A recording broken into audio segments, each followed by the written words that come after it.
Joshua Vanga သူ့ကိုလက်သေးထိုးချက်တွေနဲ့ပဲအနိုင်ယူနိုင်ခဲ့တာမဟုတ်ဘူးစိတ်သက်ပိုင်းမှာရိုက်ချိုးနိုင်ခဲ့တယ်ဆိုပြီးဖွင့်ဟလာတဲ့ Japan Fighter တက်ဆူရိုတိုင်ရ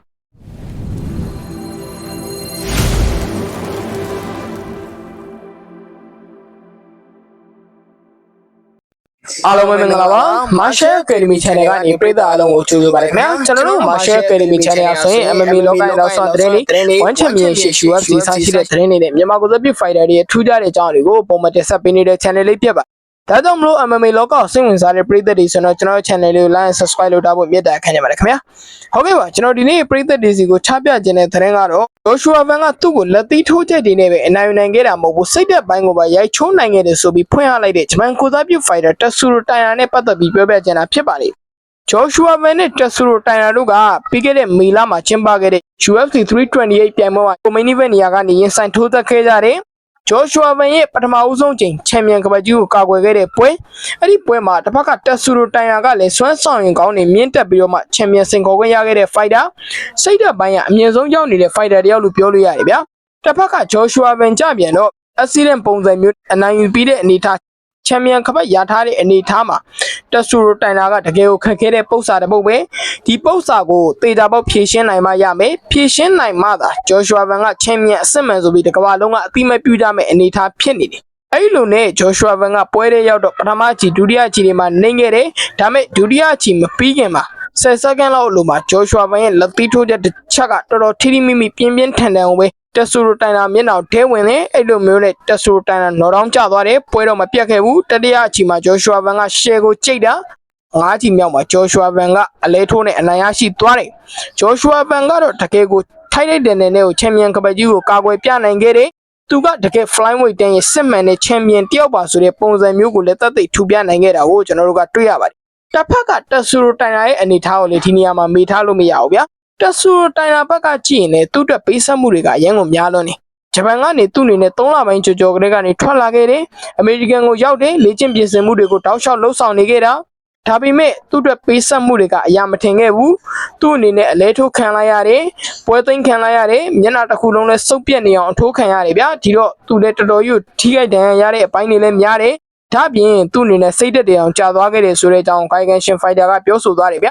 ပြီးတော့မကြသေးခင်တော့ကျွန်တော်တင်ဆက်ခဲ့တဲ့ဗီဒီယိုမှာဆိုလည်းတက်ဆူရိုတိုင်ယာနဲ့ပတ်သက်ပြီးပြောပြခဲ့တယ်တက်ဆူရိုတိုင်ယာက Joshua Van ကိုလုံးဝ short မတွက်ဘူး Joshua Van ရဲ့လက်သီးချက်တွေကအရင်ပြင်းတယ်သူ့အနေနဲ့ပထမအချိန်မှာလည်းသူနိုင်ပြီလို့ထင်ခဲ့ပေမဲ့တကယ်တမ်းကျတော့အားလုံးထင်တယ်လို့မျိုးမဖြစ်ခဲ့ဘူးသူကိုယ်တိုင်လည်းအနိုင်မရခဲ့ဘူး Joshua Van ကအနိုင်ရသွားတယ်ဆိုတဲ့အကြောင်းတွေကိုပြောဆိုသွားတယ်ဒီနေ့မှာတော့အဲ့ဒီနေရာနေမှာဆက်ဆက်တဲ့အကြောင်းတွေကိုထပ်ပြီးပြောပြချင်တာပါဘယ်လိုလဲဆိုတော့ Joshua Van ကသူ့ကိုစိတ်သက်ပိုင်းမှာရိုက်ချိုးသွားနိုင်ခဲ့တယ်ဆိုတဲ့အကြောင်းကိုဂျပန်ကိုစားပြု fighter တက်ဆူရိုတိုင်ယာကဖွင့်ဟလာခဲ့တယ်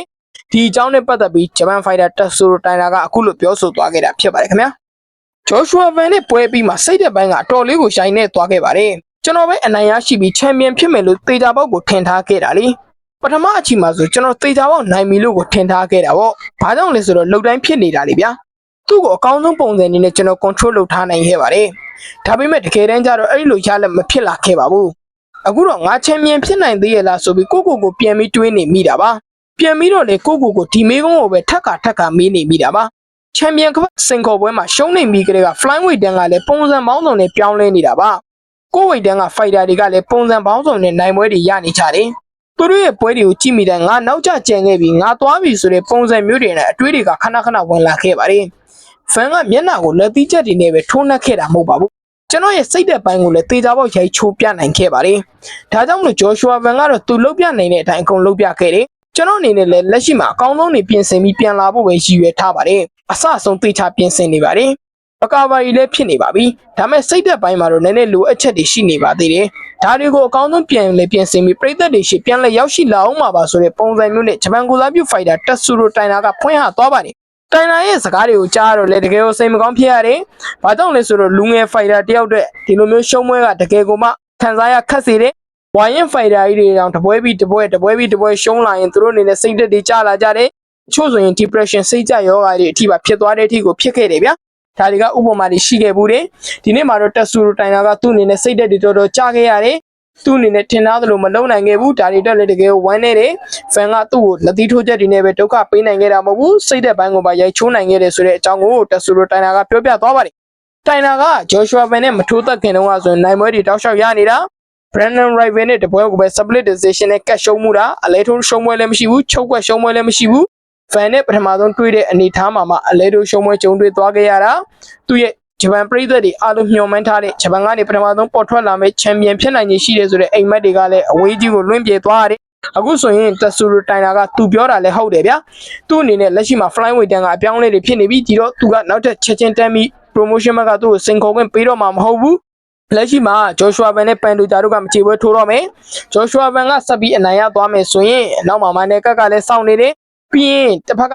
တခြားကစားသမားတွေကလည်းတက်လာတယ်ဗျာတခြားကစားသမားတွေထဲမှာဆိုကာဇက်စတန်ဖိုက်တာပြီးရင်အဆုအမဘာယက်အဲ့ဒီဖိုက်တာတွေလည်းရှိတယ် Brandon Rival ကလည်းနိုင်ပွဲပြန်လည်ရရှိသွားပြီလုံနီကာဗာနာတို့လိုဖိုက်တာတွေကလည်းရှိတယ်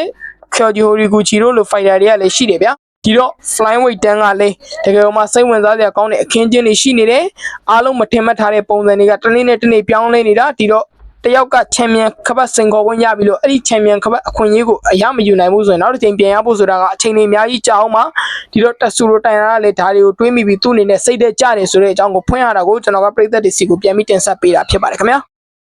ဟုတ်ကဲ့ပါနောက်ထပ်ပြီးကျွန်တော်ပြည်သက်ဒီစီကိုပြောပြခြင်းတဲ့အကြောင်းအရာကတော့ဒီနေ့မနက်ကထိုးသက်သွားတဲ့ UFC Fight Night ပြိုင်ပွဲမှာနိုင်ပွဲရရှိခဲ့တဲ့ကျွန်တော်တို့ရဲ့အချစ်တော်ကြီး Rainier Derrida ရဲ့အကြောင်းအရာကိုပြောပြခြင်းတာဖြစ်ပါတယ် Rainier Derrida ကနှစ်ပွဲဆက်တိုက်ရှုံးထားတယ်အဲ့ဒီပွဲတွေက middleweight တန်းမှာထိုးသက်ခဲ့တဲ့ပွဲတွေဒီပွဲကိုတော့သူက light heavyweight တန်းခေါင်းစဉ်အောက်ကနေရင်ဆိုင်ထိုးသက်ခဲ့တယ်ပုံမှန်ဆိုရင်သူက one championship မှာ205ပေါင်နဲ့ကထိုးတာဒါပေမဲ့ UFC ရောက်သွားတဲ့အနေအထားမှာသူက185ပေါင် middleweight တန်းကနေထိုးခဲ့တယ်အဲ့ဒီတော့သူကဆက်စချင်းမှာဗျ6လမှာ4ပွဲထိထိုးခဲ့ရတယ်ရက်ဆက်တယ်ဗျဝိတ်ချရတယ်လေရက်ဆက်တယ်အဲ့လိုမျိုးအနေထားနဲ့သူကနိုင်ပွဲတွေရခဲ့သည့်တိုင်အောင်သူ့အနေနဲ့နောက်ပိုင်းတွေမှာရှုံးပွဲတွေဆက်လာတယ် Brandon Allen ကိုရှုံးတယ်ပြီးတော့နောက်တစ်ပွဲမှာလည်းထပ်ပြီးရှုံးတယ်အဲ့လိုမျိုးနှစ်ပွဲဆက်ရှုံးထားတဲ့အနေထားမှာစိတ်တက်ကတော်တော်လေးကိုကျလာတယ်အဲ့ဒီတော့ Rainier Derrida ကမကြသေးခင်ကတော့သူ့အနေနဲ့ light heavyweight တန်းကိုတက်ပြီးထိုးတော့မယ်ဆိုတဲ့ပုံစံမျိုးတွေနဲ့ပြောဆိုတယ်ဒီနေ့မနက်မှာတော့ light heavyweight တန်းကနေတက်ထိုးတယ် Rainier Derrida ကဒီနေ့ထိပ်တိုက်တွေ့တဲ့အနေထားမှာပြိုင်မဲ့ fighter Roman Dolce နဲ့ထိပ်တိုက်တွေ့တယ်အဲ့ဒီ Roman Dolce ဆိုတဲ့ fighter ဝါရင် fighter သူကလည်း middleweight တန်းကနေ light heavyweight တန်းကိုတက်ပြီးထိုးတာပဲ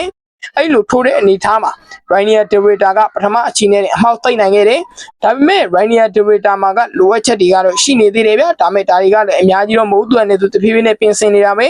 Roman Dolce ကပထမအချိန်မှာကလေးက Rainier Derrida ကိုတိတ်တောင်းဝင်လုပ်တယ်အဲ့ဒီဟာပဲသူ့ကိုအမှားဖြစ်သွားစေတဲ့ game plan အမှားလို့ကျွန်တော်ကမြင်တယ်ဗျဥပမာဆိုရင် Rainier ကိုရှင်ထိုးတဲ့နေဗျ Rainier ကဒီတော့သူ့ရဲ့နယ်ပယ်ထဲကိုရောက်လာတဲ့ fighter ကိုအသားရကောက်စားသွားတယ်သူ့ရဲ့တောထဲကိုဝင်လာတဲ့ကောင်ကိုသူကတတရရနဲ့ကိုကောက်စားပြီးတော့မှနိုင်ယူသွားတယ်တောက်လျှောက် Roman Dolce ဘက်ကဖာလက်သီးထိုးချက်မှမတွေ့ရဘူး Rainier က ground ပေါင်လက်သီးထိုးချက်တွေတောက်လျှောက်ကျွေးနေပဲပထမအချီရဲ့4မိနစ်ကျော်မှာပဲအနိုင်ရသွားပါတယ် Rainier Derrida ရဲ့ light heavyweight တန်းအဖွင့်ပွဲကတော့လှသွားပြီးအကောင်းဆုံးတွေထပ်ပြီးဖြစ်လာဖို့ပဲနယ်သာလန်နိုင်ငံသားကြီးကိုဆူတောင်းပေးပါတယ် Rainier Derrida ကဒီပွဲတက်လေ့ကျင့်ပြင်ဆင်မှုတွေကို K-Click FC မှာလှုပ်ဆောင်ခဲ့တာမဟုတ်ဘူး American Top 10မှာလေ့ကျင့်ခဲ့တယ်ပြီးတော့ online ဆန်ရဲ့ကျင် Python MMA မှာလည်းသူကဒီပွဲနဲ့ပတ်သက်ပြီးလေ့ကျင့်ပြင်ဆင်မှုတွေလှုပ်ဆောင်ခဲ့ပါတယ် online ဆန်ကိုယ်တိုင်ကလည်း Rainier Derrida ကို congratulation လုပ်တယ် Rainier Derrida ရဲ့နိုင်ပွဲအတွက်အရန်ကိုခုံယူပါတယ်ဆိုတဲ့ပုံစံမျိုးနဲ့ကချင်သားကြီးကလည်းမှတ်ချက်ပေးထားတာမျိုးကိုကျွန်တော်တို့ကတွေ့ရပါတယ်ခင်ဗျာ